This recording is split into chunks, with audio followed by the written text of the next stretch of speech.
Community Profiles, a show about living in Atlanta and purchasing a home here. Atlanta Community Profiles is hosted by Lou Whelan, who will talk to experts who know this ever-changing city and its real estate industry. We'll talk to mayors, community leaders, and residential real estate experts. Now, here's Lou Whelan with this week's Atlanta Community Profiles. Hello there and welcome to our show. My name is Lou Whelan. I publish the official relocation guides on Atlanta on behalf of the First Multiple Listing Service of Atlanta. We have magazines for the metro area, one for Cobb County in conjunction with the Cobb Association of Realtors, one for North Fulton with the North Fulton Chamber, one for Gwinnett County in partnership with the Gwinnett Chamber of Commerce, and one for Inside 285.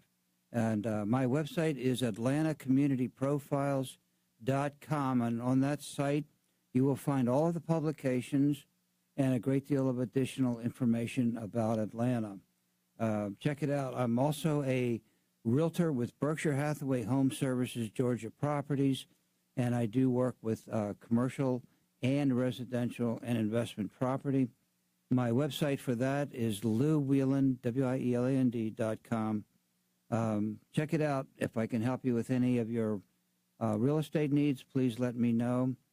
So just as an overview, in the residential real estate market, the prices are up 5% through the first 2 months of this year for detached and up 11% for attached. So attached is really caught on fire. And sales are up 1% for detached and down slightly for attached for some reason. I don't think it's going to end up that way by the end of the year. And the average prices for detached is $266 and attached is $235 for the first 2 months. And not always a good barometer. Our crystal ball forecasts about a 5 to 6% increase in sales and prices for the year. And so our guest today sent me some pretty cool information. I'll introduce her in a second, but I appreciate her as a source of information. And she gave me some information on the commercial market and commercial that would be interesting on jobs. And the adjusted employment rate for the state, I think, was up 5%. And is that correct? And before I introduce her, I'll just pick her brain and try to. And the number of jobs in Atlanta actually increased by 12,300 to 2,710,000. If I'm reading her notes correctly, and it's I'm going to start.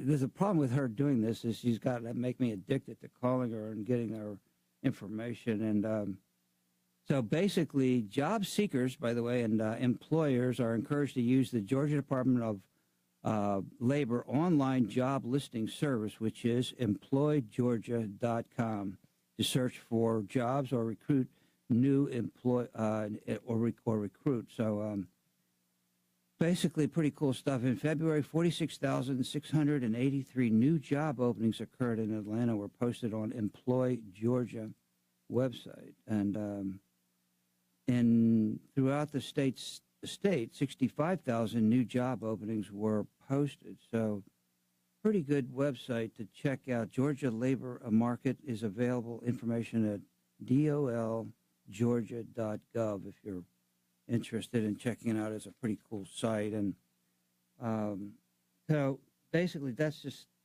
the information. And I'm going to start contacting our guest more often for the information because she is a wealth of knowledge. You can just visit our website. It's always there for you. I looked at your site today and yesterday and last night, and it's extremely well done. And without further ado, let me introduce our guest today. It's not a stranger to our show, Pam Carnes, Chairman and CEO of the Cherokee County Chamber of Commerce.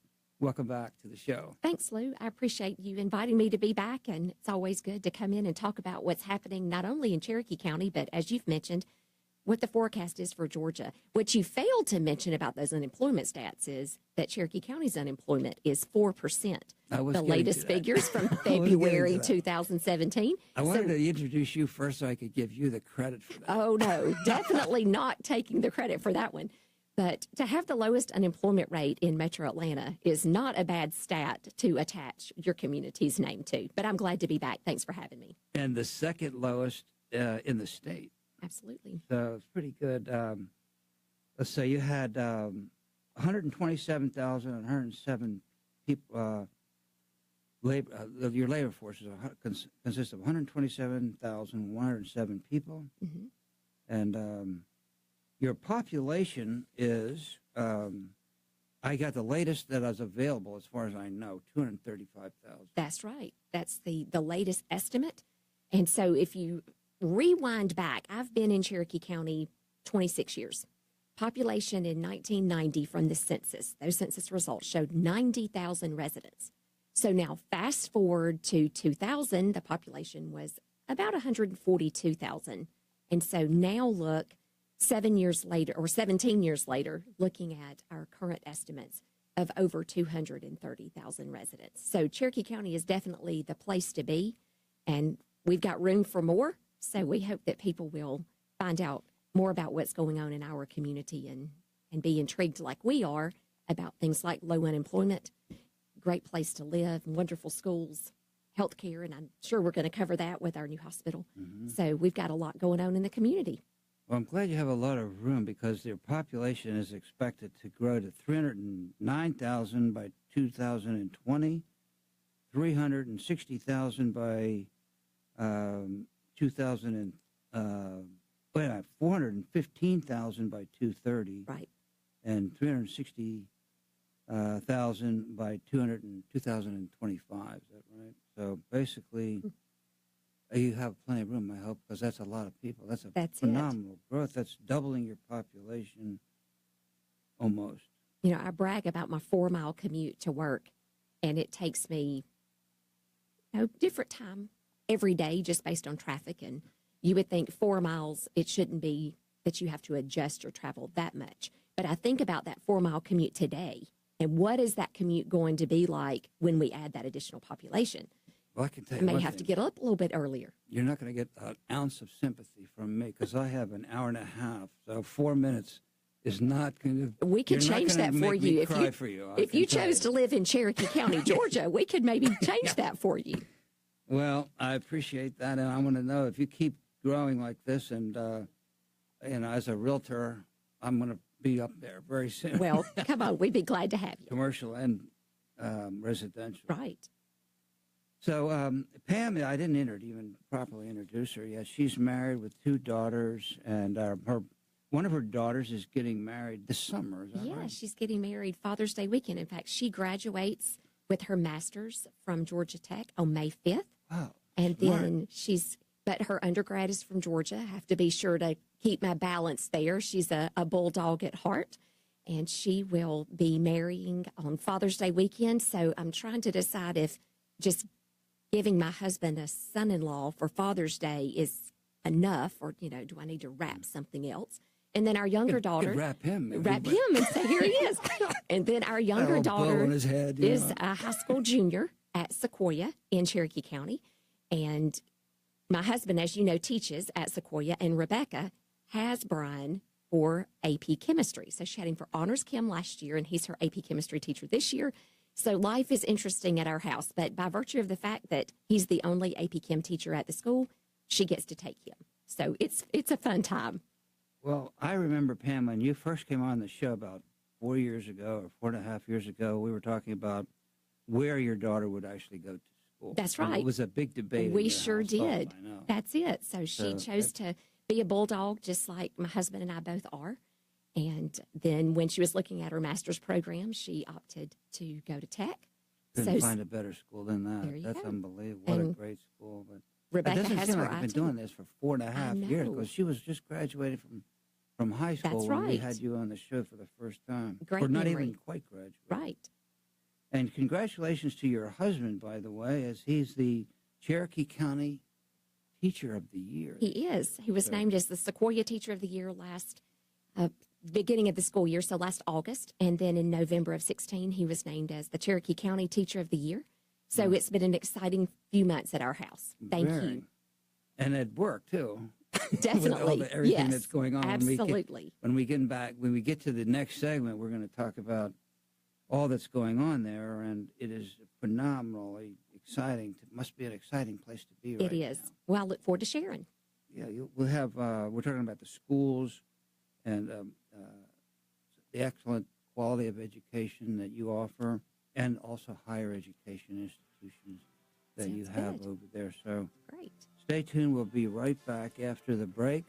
We're talking with Pam Carnes, President and Chief Executive Officer of the Cherokee County Chamber of Commerce. Be right back.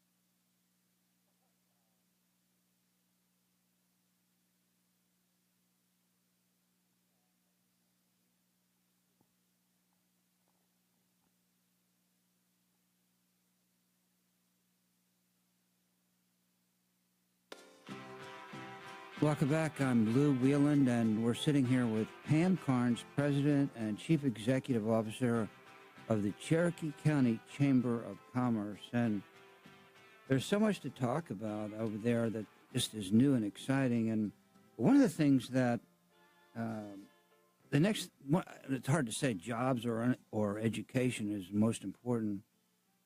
But we don't really have to talk about traffic because you don't really have a traffic issue, much less your measly 4-minute commute. 4 miles. 4 miles. 4 miles. 15 minutes or so.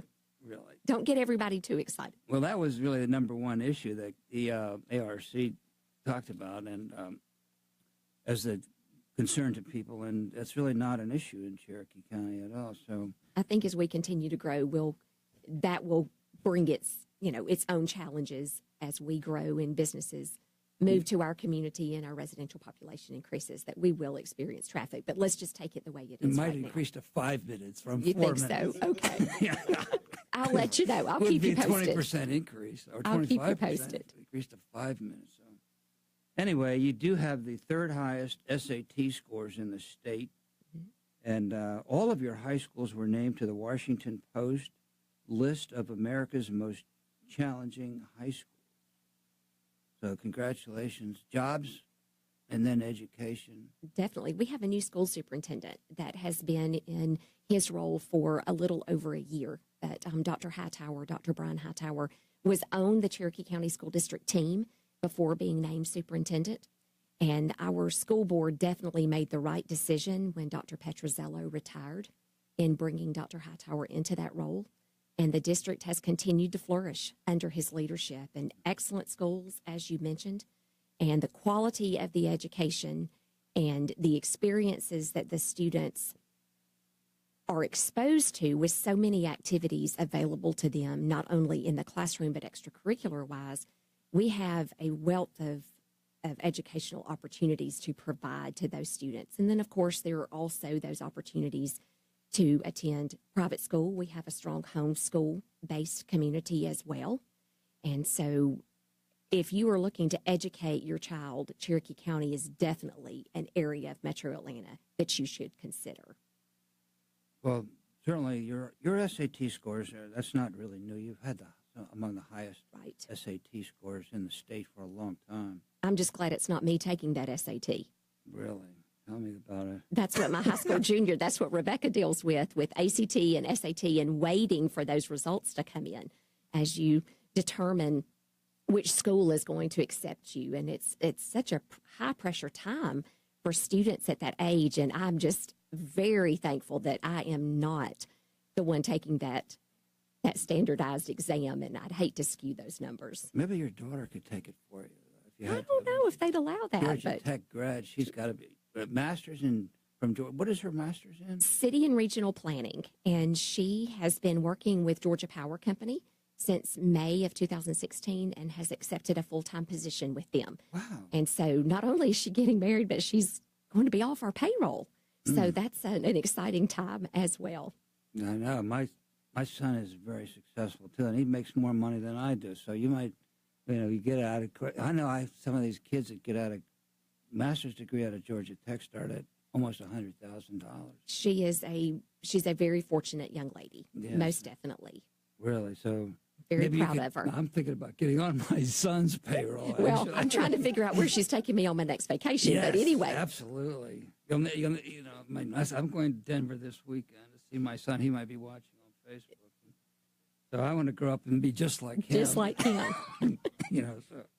But let's let me ask you to do this. Okay. Just profile the chamber, if you will. Sure. Briefly.